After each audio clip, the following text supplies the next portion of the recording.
Hello, hello, hello everyone! Welcome to 20%, ang programang puno ng puso para sa mga seniors. Alam nyo, huwag kayong magtataka kasi napaka-special ng program natin. Itong buong buwan na ito ay bubuuin natin ang serye ng Hope, Healing in the Heart of Jesus. Kaya may eksplanasyon. Hindi na tayo nasa pandemya. Hindi. Live na live po tayo. Kita nyo nga, mainit-init pa itong ang aking iinumin.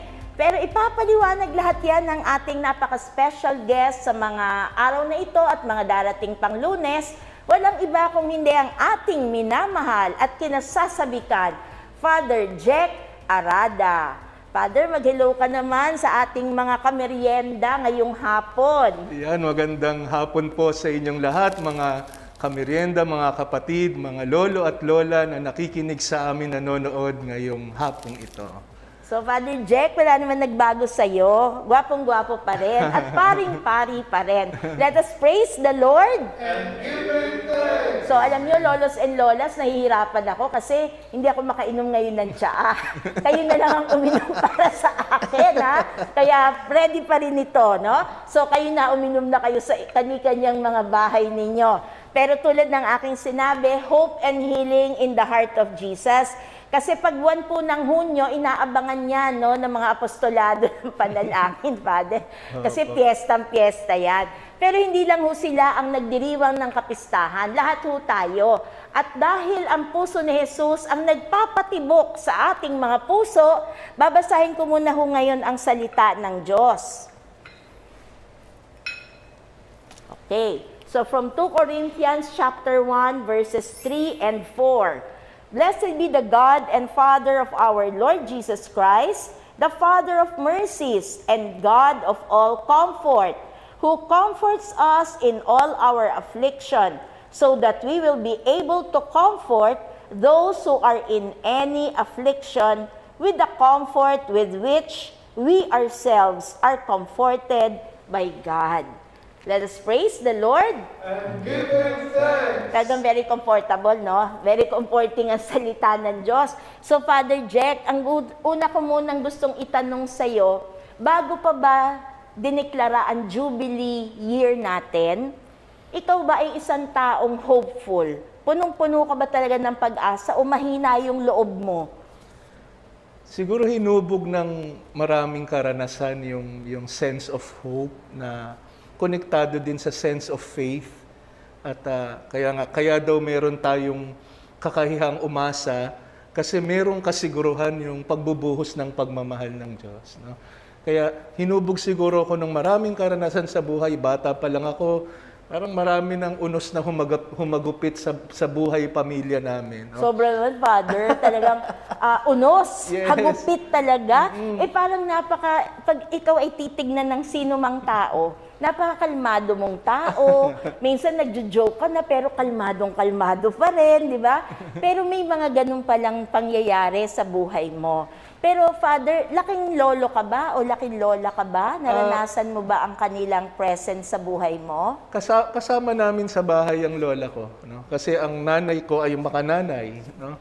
Makananay, na subaybayan ko towards the last years of my lola, nagkaroon siya ng Alzheimer's, ng dementia, no? And I saw my mama, yung talagang patient love niya sa aking lola, no? Kasi my lola became a difficult person in her last years, no? Napakabuting lola niyan kasi talagang mahal na mahal kaming mga apo niyan. At mukhang ako yung paborito niyang apo. No?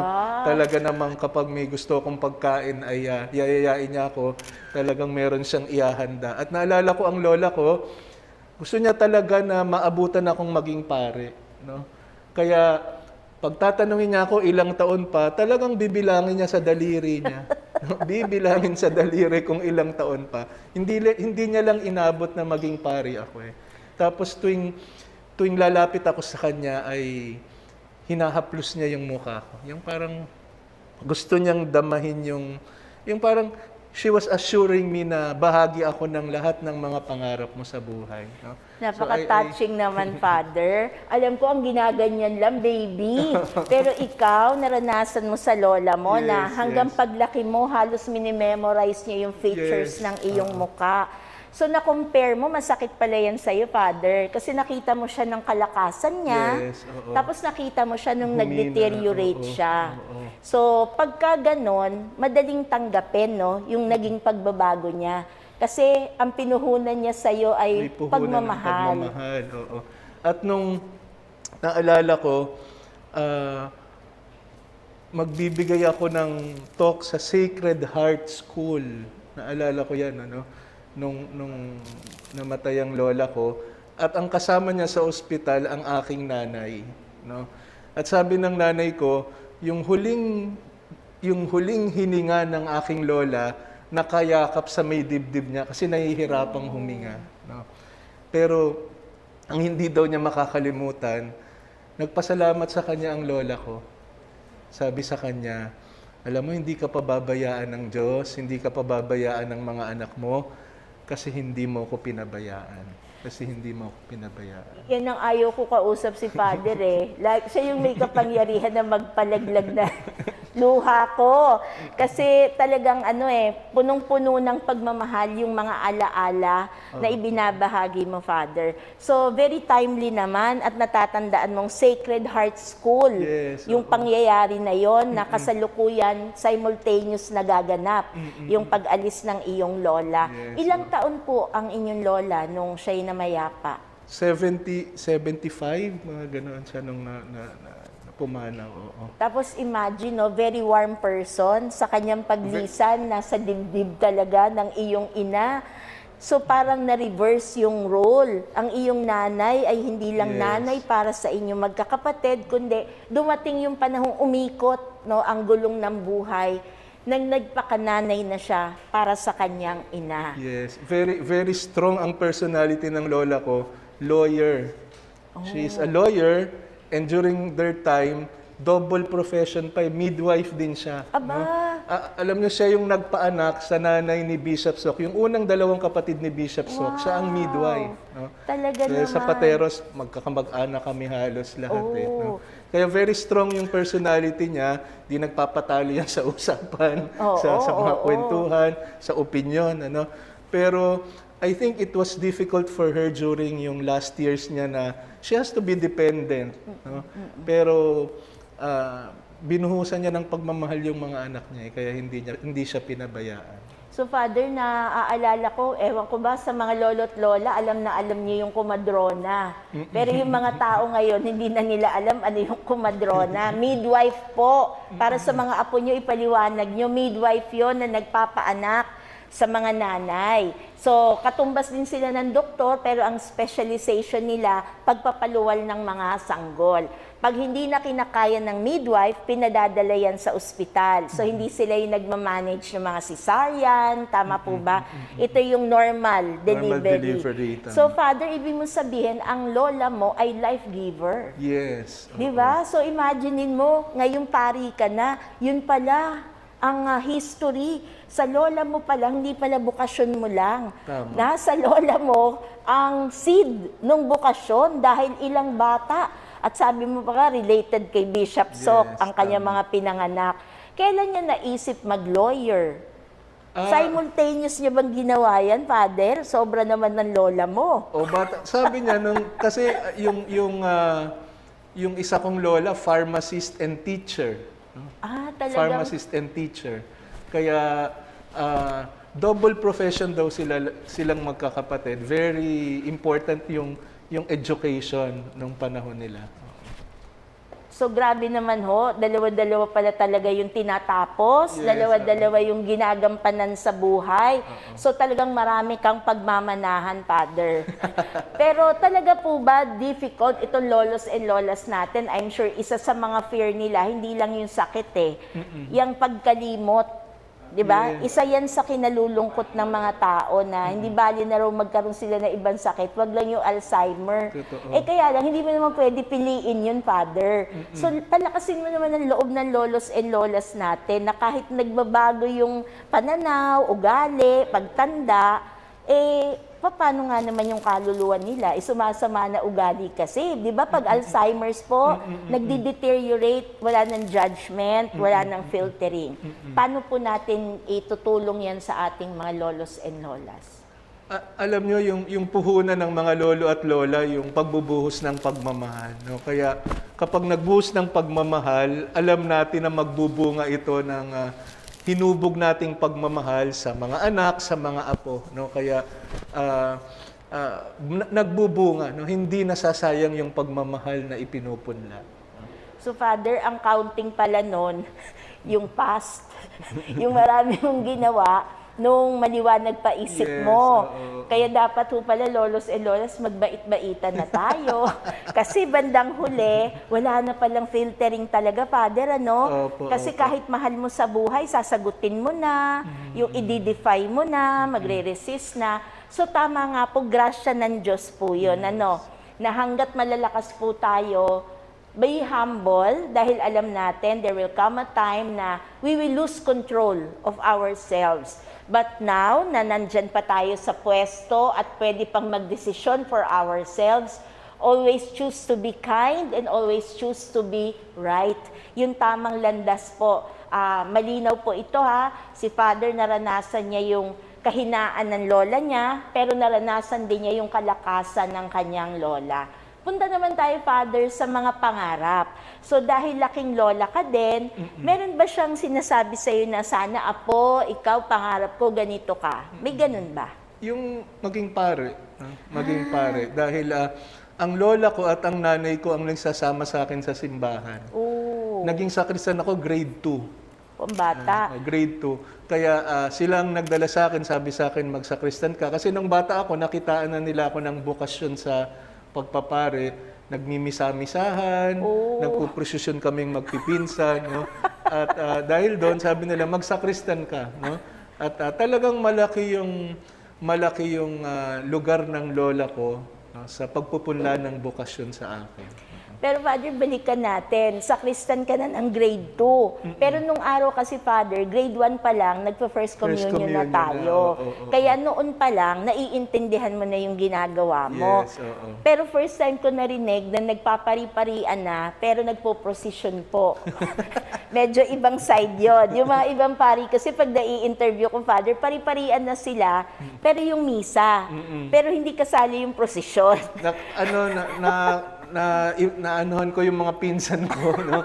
Lalagay sa bisikleta yung mga ilang imahe nang nabasag namin, no? Kasi talagang pag konting urong lang babagsak yung no? Pero nagpo-procession kami. Naalala mo ba anong santo yung mga nabasag ninyo? Parang Our Lady of Fatima, nakabasag kami na Our Lady of Fatima. So nakakatuwa, napakaliit pa, laro-laruan pa lang, pero nagkatotoo ang lahat. So sa iyo, Father, bata ka pa, malinaw na sa iyo ang direksyon ng buhay mo. So si mami mo, talagang wala na siya ibang pangarap din. Yes. Nung sinabi ni Lola, pagpapare. So doon na rin ang direksyon niya. Kasi sabi mo, dalawa-dalawa yung mga natapos sa lahi ninyo. So ikaw, hindi ka ba nila in-encourage na, magtapos ka muna ng ganito bago ka magganyan? May mga times na sinasabayan ako mag-lawyer, pero nung fourth year high school ako, very very clear sa akin Kaya yung mga kaklase ko parang every now and then meron silang entrance exam na kinukuha sa mga iba't ibang universities. Ako talagang seminary lang, San Carlos Seminary. Kaya sabi ko, kung bumagsak ako sa San Carlos Seminary, naku, out of school youth ako ng 1 taon, no? Pero yun siguro yung yung pananampalataya at pag-asa. Yung ang pag-asa daw, kaya tayo may kakayahang umasa kasi nakasandig ito sa kabutihan ng Diyos. May kasaysayan yung kabutihan ng Diyos sa buhay natin. Hindi nambibigo ang Diyos no? Kaya kapag yan din daw yung konektado dyan yung dasal natin. Ang dasal daw natin hindi lang wish, our prayers are all about hope. Because we believe sasagutin ng Diyos yung panalangin natin kasi may kasaysayan ng kabutihan ng Diyos sa buhay natin. Father, familiar ka ba dun sa word na hari nawa? Hari nawa. Kasi sa mga matatanda, di ba, pagka nagkukwentuhan, kunyari sasabihin, magkita tayo next year, hari nawa nga, no, na matupad yung mga sinasabi mo. Ang mga bata, hindi na nila alam yung hari nawa. Kung familiar ka, Father, may connection ba yan dun sa virtue of hope talaga? Yes, yung ipinagkakatiwala mo sa Diyos yung iyong kahilingan. No? Alam mo na ang Diyos ang nagbibigay ng lahat ng mabubuting bagay at laging galing ito sa pagmamahal ng Diyos. So, Father, ibig mo sabihin, hindi pwedeng umaasa lang kami. Yes. Ang mauuna ay yung nananampalataya. So, magkasama pala yan, magkapatid pala yan. Yes, Kasi nung araw, laging pananampalataya, pananalig, period. Yes. Pero pagdating sa hope, wala muna, kanya-kanya muna tayo doon sa hope. Pero lahat luhod ng luhod, na hari nawa, pakinggan ng Diyos ang aking panalangin. So, sisters pala yan, Yes. Father. Kung hindi suntok sa buwan ang pag-asa kapag walang pananampalataya. Pero kaya nga ang magandang symbol of hope is an anchor. Ibig sabihin, nakaangkla yung pag-asa natin sa kabutihan ng Diyos, sa katapatan ng Diyos. So, doon makikita, Father, yung katatagan ng pananampalataya Yes, mo kung grounded siya sa pag-asa. Kaya ang ganda nung sinabi mo kanina, Father, hindi ka bibiguin Yes. ng pag-asa. Yes. So, lolos and lola, sa ating pakikinig, sa lahat ng ating questions and answers, sharings ni Father Jack, magkapatid po pala. Hindi pala pwedeng puro pananampalataya, pero hindi naka-anchor doon sa pag-asa. Kaya totoo to, Father, no, dumating ba to sa point na may pananampalataya ka, umaasa ka naman, pero niyanig ka ng mga pangyayari sa buhay mo. May ganun ba? Kasi kung bata pa lang, shielded ka na at wala ka alternative. Iba pala ako, Father. May NCEE ba nung pumasok ka sa San Carlos? Is it a requirement? Meron na kami noon. Mataas naman ang grade ko sa NC. Kasi- Parang 99 naman yata yung grade. Yan ang mga may projectile, may ranking talaga. So, ibig sabihin kasi nakatutuwa ako dun malinaw sa iyo yung pananampalataya at pag-asa kasi isa lang talaga ang entrance exam mo. Tama. Habang ang sabi mo, yung mga kaklase mo nung kapanahunan na yon may alternative. Pero ito, nakikita ko talaga sa answers mo, Father, na naka-anchor ka talaga. Yes. Kasi whatever it is, pumasa ko o hindi, ito gusto ko. Yun ang matindi, lolos and lolas na pananampalataya at pag-asa. Siguro kapag ganun, makikita mo sa buhay hindi ka sigurista. Tama, tama. Marami kang ipinagkakatiwala sa Diyos kasi alam mo na hindi paasa ang Diyos. No? Yung Wow. maaasahan ng Diyos. Oo. May hugot si Father, hindi paasa ang Diyos. Naku, lolos and lolas, baka kayo mga paasa kayo sa apo nyo, ha? Kasi meron akong kakilala, Father. Siyempre, pinroject nila na itong anak ko to magiging doktor. Sabi ngayon nung bata, o di sige, magdodoktor ako kasi gusto ko rin naman. Naging doktor. Kaya alam, may condition sila nung araw. Huwag mag-boyfriend. Oo. Naging doktor ngayon. So ngayon, ang sabi, naniningil. Mami, sabi mo nun, walang boyfriend. Magdodoktor. Doktor na ako ngayon, walang boyfriend. Kaya minsan mga paasa, be careful sa mga promises. So going back, Father, so akala ko kasi, tuloy-tuloy lang yung buhay mo, yung parang walang alon, pero sabi mo nga, kailangan yung anchor. So ibig sabihin, maraming waves na dumating sa buhay mo. Pwede bang masilip namin ano yung mga dagok na dumaan sa buhay mo? Naalala nyo nung nag-retreat tayo sa UST, tinanong nyo yan, yung biglaan nyo kami pinaupo ni Father Caloy, yung sabi nyo, ano yung pinaka-yumanig sa buhay mo bilang pare? No? And until now, no, ito yung the most difficult experience of my life, no? Yung nung bigla ang namatay ang nanay ko. No? She was only 62 years old. Isang umaga, tinawag ako na itinakbo daw sa ospital ang nanay ko. No?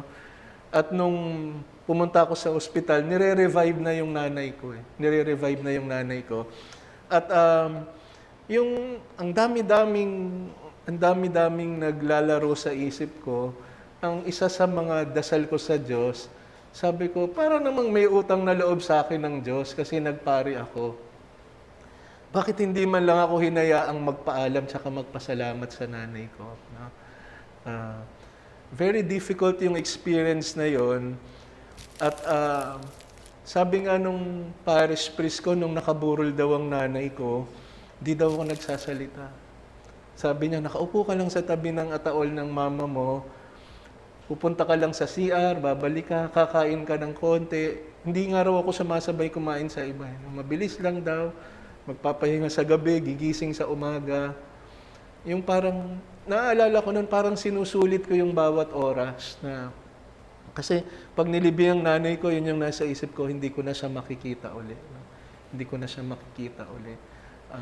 Ito yung most difficult experience ko bilang pare. Na, para akong naalala ko, nung nilibing ang nanay ko, para uli akong yung bata na nag-aaral lumakad.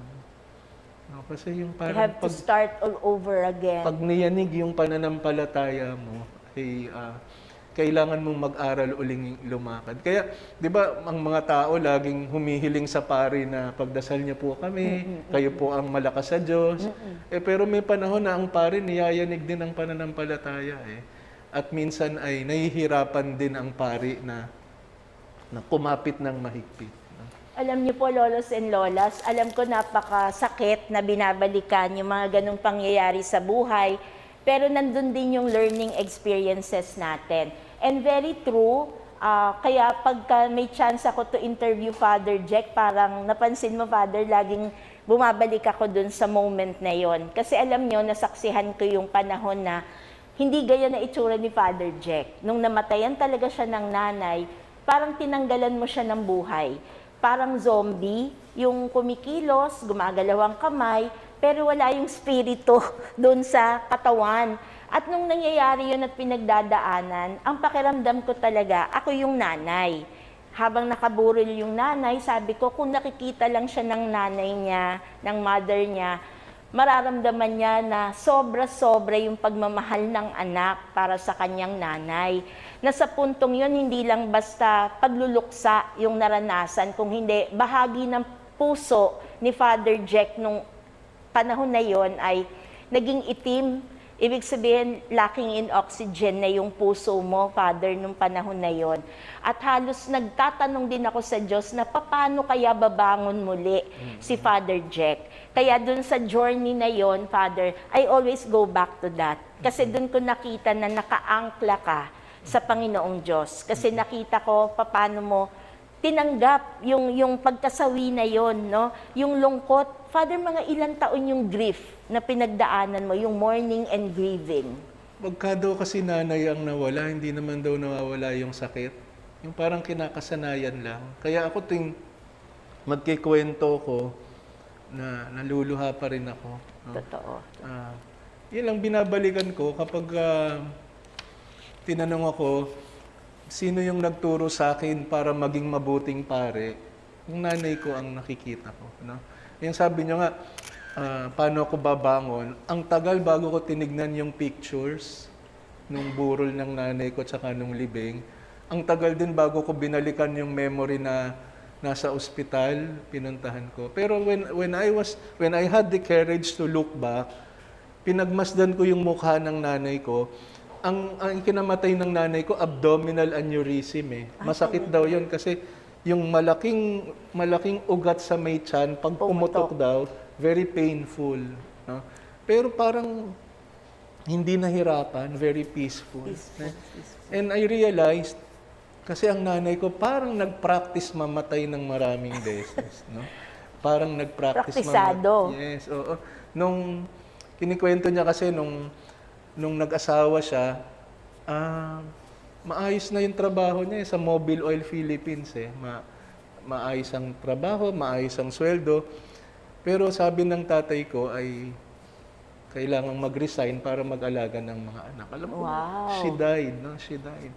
Tapos yung kailangan pumunta ng tatay ko sa ibang bansa. Tapos siya lang, yung tumambling talaga nanay ko para mapalaki kaming magkakapatid. I know, every single day na mahirap ang buhay, pero she died every day, no?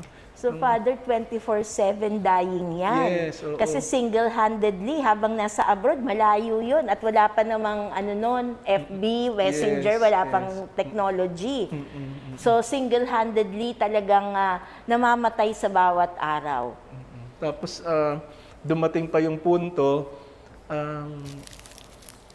ako kasi yung tagatawag sa tatay ko, di ba dati collect-call yan. Tama, tama. Na- Naku, alam na lolos and lolas yan, Hindi pwede yung yung basta-basta na lang nag-uusap. Dadaan pa sa yon, operator, Father, pagtatawag, di ba? Na-discover ko na may ibang pamilya pala yung tatay ko sa States, no? Ang hindi ko makakalimutan, ang nanay ko, nakita niya kasi hindi ako makagalaw, hindi ako makasalita. Nung sinabi ko na, umiiyak kami, hinagod niya ng hinagod yung dibdib naming magkakapatid. Tapos yung parang gusto niyang ilagay sa dibdib niya, sa puso niya yung nararamdaman namin. Paulit-ulit. No? Tapos sabi niya, hindi pwedeng magalit, hindi pwedeng magtanim ng sama ng loob, sabi niya. Paulit-ulit. Kaya nga, ang nanay ko yung model of forgiveness ko. Even she had all the reasons to hate. No? She had all the reasons to hate. Kaya nung namatay ang nanay ko, sabi ng tatay ko, kahit kailan hindi ako pinagsalitaan at sinumbatan ng nanay ninyo. No? Kaya nung umuwi ang tatay ko, he went home to honor my mother. No? To honor my mother. Yung bago ilibing ang nanay ko, isa sa mga huling ginawa ko nung niyakap ko siya, nilagay ko yung, pag inoordinahan kasi kaming mga pare, yung after the anointing of hands, no, binibigyan kami ng maliit na tela, doon namin ipapahid yung chrism. No. Tapos ang tradition, you will give that, yung cloth na yon sa nanay. Kasi daw ang nanay, kapag ka pumunta sa langit, tatanungin siya ng Diyos, ibinigay ko sa iyo ang lahat, anong ibabalik mo sa akin? Ang nanay daw ng pare hindi na kailangang magsalita. Ipapakita niya lang yung telang yun, ibig sabihin, ibinigay ko sa iyo, inalay ko sa iyo yung anak kong pare. Inisip po ang nanay ko, kahit walang dalang tela, kahit hindi magsalita, alam ng Diyos, naging mabuti siyang nanay. I am speechless, Father. I am speechless. Kung gusto nating buhayin sa pananaw natin kung ano yung puso ni Jesus, pakinggan niyo lahat yung kwento ni Father about his mother. Dahil doon, nararamdaman sa bawat kilos at desisyon niya na napakahirap, hinarap niya ng buong tapang sa pamamagitan ng lakas na nanggagaling sa pagtibok ng puso ng ating Panginoong Jesus. Nakakagulat lang na yung ordinaryong Pilipino, pamilyang Pilipino, may pinagdadaanan. At hindi ko alam, Father, na ikaw din, hindi ka pala na-spare sa ganong pain. Pero nakayanan ng mami mo na buuin ang lahat. At to make sure na lalaki kayong buo. At aangkinin niya na lang lahat ng sugat at pait na nararanasan na nakita niya sa iyo naramdaman niya yung moment na yon. At very powerful yung words niya. Ulitin mo, Father, yung sabi niya, huwag magagalit. Magagalit, hindi pwedeng magalit sa papa. Paulit-ulit. No? Yung parang yung nanay na kapag may masakit sa anak, parang ako na lang, akin na lang. Oo. Ay, Father, lolos and lolas, may mga pinagdadaanan, bawat pamilyang Pilipino, opposite na opposite sa nangyayari. Kasi ngayon, Father, makakarating pa ng Korte Suprema ang pag-aagawan sa anak, pag-aagawan sa titulo, di ba? Pero ito hindi, may pagpaparaya na lahat ng pain mo, lahat ng ikagagalit mo, bigay mo na lang sa akin. Kaya napakaganda ho na may pag-asa talaga ang bawat isa. Minsan hindi mo inaasahan, hindi yun ang gusto mo mangyari, but on the other hand, may maganda na binubuo pala ang Diyos. Kasi nagiging buo yung pagkatao, kahit na minsan nagkakalamat at napakaganda ng gesture ng iyong ama na bumalik ng Pilipinas to give honor to your mother. So, ibig sabihin, very civilized, very Christian yung naging ugnayan sa bawat isa. At this point, Father, gusto ko munang basahin yung isang quotation sa Dilexit Nos at mapapag-usapan natin ito, Father. Ang sabi po, in contemplating the heart of Christ and His self-surrender even to death, we ourselves find great consolation. The grief that we feel in our hearts gives way to complete trust. And in the end, what endures is gratitude, tenderness, peace. What endures is Christ's love reigning in our lives. Compunction then is not a source of anxiety, but of healing for the soul, since it acts as a balm on the wounds of sin, preparing us to receive the caress of the Lord. So, Father, tulungan mo nga kami sa mga sinabing ito sa Dilexit Nos tungkol dito sa ating gratitude, tenderness, and peace as a product of endurance. So, meron pala kami talagang dapat pagtiisan. Yun daw, endurance produces character, no? And character produces hope. No? Naalala ko, kinuwento lang sa akin ito dun daw sa pelikulang X-Men yata yun. Ano? Sabi doon, saan ang gagaling yung hope? No? When we are willing to embrace pain. No? Because sabi niya, this is a gift only to human beings, to bear pain without breaking. And from that gift of endurance, of bearing pain without breaking, meron daw pag-asa. No? Sumisibol yung pag-asa. Naku, Father, ang dami-dami ko pang gustong itanong sa'yo kasi napakayaman nitong ating discussion. Sabi mo, kailangan may pain talaga bago yung endurance. Para yung endurance will lead to character. So sana pagbigyan mo po kami na sa susunod na Lunes ay maipagpatuloy pa natin itong ating napakalalim na kwentuhan, Kasi pag puso na ang pinag-usapan, ito na yung sentralidad ng ating pagkatao at may mga revelasyon, eksplosibo na pinapahayag si Father Jack sa atin. Hindi tungkol ito sa pagmamarites natin, kung hindi yung nagiging bunga ng lahat ng pagtitiis na yan. So at this point, Father, mangako ka sa amin na babalik ka sa susunod na Lunes para may continuation po tayo. Sabihan mo yung ating lolos and lolas. Ayan, makikita-kita po ulit tayo sa susunod na Lunes, magkikwentuhan po ulit tayo, at sana po dahil sa pananampalataya natin kay Jesus, patatagin natin yung pananampalataya ng bawat isa para matuto tayong umasa sa pag-ibig ng Diyos. At sa ating pagtatapos ngayong Lunes, gusto ko rin naman extend, Father, ang ating pasasalamat sa Communication Foundation for Asia, kasi binigyan niya tayo ng award for Communication Excellence on Evangelization. At ang mga lolos and lolas natin ay kabahagi ng 20%. Binigyan tayo ng recognition na itong ating ginagawa ay hindi lamang accompaniment, kung hindi evangelization, tulad ng nararanasan natin sa mga kwento ni Father Jack. Sa ating pagtatapos, hayaan yung i-lead ko kayo sa prayer at ang final blessing si Father Jack. In the name of the Father, and of the Son, and of the Holy Spirit. Amen.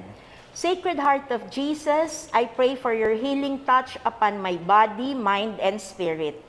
I ask you to remove any fear or anxiety. Fill me with the peace that you alone can give. I place myself completely in your hands. Lord Jesus, trusting in your care and love for me, may my recovery be swift, my strength renewed, my health restored. I lift up all my afflictions, body and soul, into your hands, Lord, for you are the divine healer with divine mercy. Sacred Heart of Jesus, I trust in you completely. Amen. For the final blessing. The Lord be with you. And with your spirit. And may the Almighty and loving God bless and protect all of you, the Father, the Son, and the Holy Spirit. Amen. Let us praise the Lord. And give Him thanks. We'll see you again on Monday. Bye po. Bye. See you po.